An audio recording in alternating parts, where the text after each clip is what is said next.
Hello.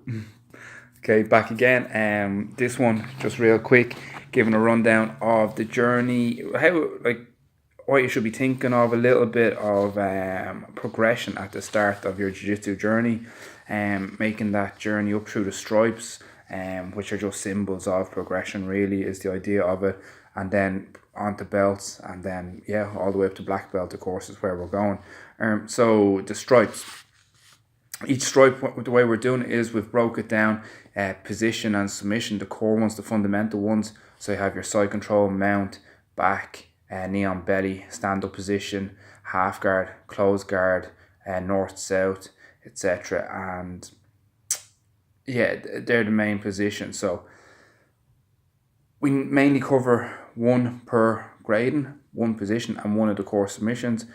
Core submissions being triangle, armbar, kimura, omoplata, attacks from the mount, attacks from the back, and straight ankle locks. So they're your fundamentals. They're more or less the fundamentals. A good cross section of them, good coverage of them, and yeah, it's just knowledge of them. So each stripe test we do is hopefully one position and one submission generally. So we'd hope that you guys have, by the time we cover those classes, of course, you show, if you show for the classes, that you have a good understanding of them. And of course, you do some positional sparring and such, so you get a chance to put it into practice and actually be able to pull off what you're trying to learn as well, which is key. So yeah, that's each stripe. The positions themselves break it down roughly into how to get to the position, how to keep it or maintain it. If you're in the dominant position, the attacks and other transitions you can do from there. If you're in the bad side of it, then how to defend yourself and how to escape or counter out of those positions. And then the submissions, quite often we subdivide that into the setups, how to set up the submissions, various ways of doing that, how to finish it, of course, common escapes, common counters to the submission, and if you're then applying the submission, some answers to do when he is defending, some recounters as you could call them. So yeah, that's it. Stripes. Building your way up through the stripes. By the time you get up to an orange belt, you should have starting to get a fairly good understanding of the overall. It's a culmination of those previous stripes, so you should maintain that knowledge. And also, you might notice during some of the warm ups, or of course during sparring and such, you'll get more and more of a chance to cover. Maybe if we were working 1 week or 1 month on a close guard, during sparring you could end up in loads of different positions. You could end up in mount, back, side control. So you do get a chance to cover other areas of the fundamentals of jiu-jitsu, but of course we're just trying to really drill home that area, get a good knowledge of it, a good ability at what areas we're working on, find what works for you, keep that in the bank, and be able to reproduce it under stress. So by the time you're getting up there, you should be solid enough by the time you get an orange belt, and then more the same. So there's 4 stripes at white and 4 stripes at orange belt. So by the time you got through all them, you should have nailed down those 9 positions and 7 submissions pretty good. Overall, you should be thinking you have. We're going to do a green belt test, and then we're going to start introducing that to demonstrate that you do have good knowledge of those areas and also application of it as well, so that you're able to pull off what the theory. And overall, what you'd be looking for in a person at that stage is that they have good defense. They're able to survive when they're put in bad position, or if they end up in bad position, they've got good escapes coming out of there. And they understand the fundamentals, of course. They have a go-to move to go for from each position. They're not going to be lost in any of the core positions, and they can apply what they know. Maybe on top of having one go-to move from each position, that they have a combination, maybe like from bottom mount. It's not just a case of they're doing an upa or a knee elbow. They're starting to use them in combination, so better and better escapes, better and better from each position.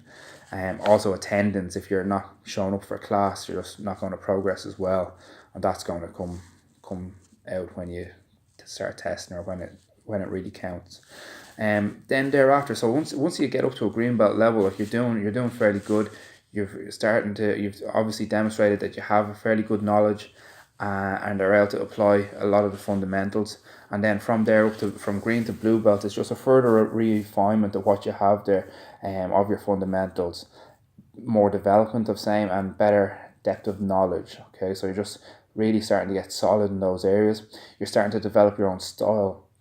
It doesn't have to be like that you just reinvented the wheel or anything like that. You don't have to have your own moves across the board. It could be just like, oh, this guy has got a really good, Hydro Gracie style. He's got a good close guard. He's taking the back. He's got a solid mount.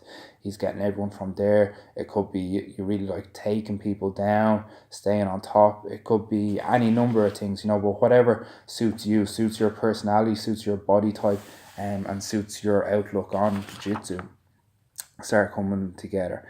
It's also a good time to start adding in other skills that you might want to develop too, like any complementary skills. It could be wrestling, judo, strength and conditioning, your no-gi skill set, your sports jiu-jitsu, whatever you're interested in. That's a good time to start working on that. Then from there, once you get up to a blue belt level, you're doing pretty good. Like it in some sports, the same amount of work and the same amount of time, if you spent that on it, you could be almost a black belt in it. So, and it used to be only white and blue belt in jiu-jitsu. Like, it wasn't that there was all purple, brown and black. There was only those belts. And the reason why it's hard to get that far is obviously jiu-jitsu is a growing sport, but there is a lot of depth to it. There's a lot of stuff that you need to know by blue belt. And also, most of us will have started as adults. Like, I started when I was 24 and a half in the gi. Sometimes you go to competition, you're against a guy that started when he was 4 or 5, and you're not allowed to get a blue belt in jiu-jitsu until you're 16 generally. So you might be against some guy that's 17, 18, he's a blue belt and he's been training 12 or 13 years. And that's what you're up against. So I know it's not a case that we're all trying to go and beat these guys, but it's just that standard does start filtering through the sport as a whole.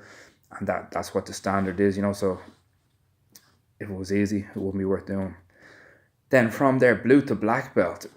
I know it seems like, such a huge journey then once you get the blue belt to go the rest of the way to black belt. But it's really not. It's just, if you really enjoy the sport that you're doing and you enjoy the technique, you're enthusiastic about it, it's just going to be more of the same.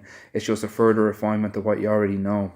For the most part, you should have excellent fundamentals by the time you start progressing further, and a very good understanding of the sport, how it all works and how it all fits together, and have excellence in specific areas. So that'd be your game. You're getting very high level at set parts of the game that really suits you, It's just a matter of time, refinement of what you're doing, a deep understanding and high level application as well.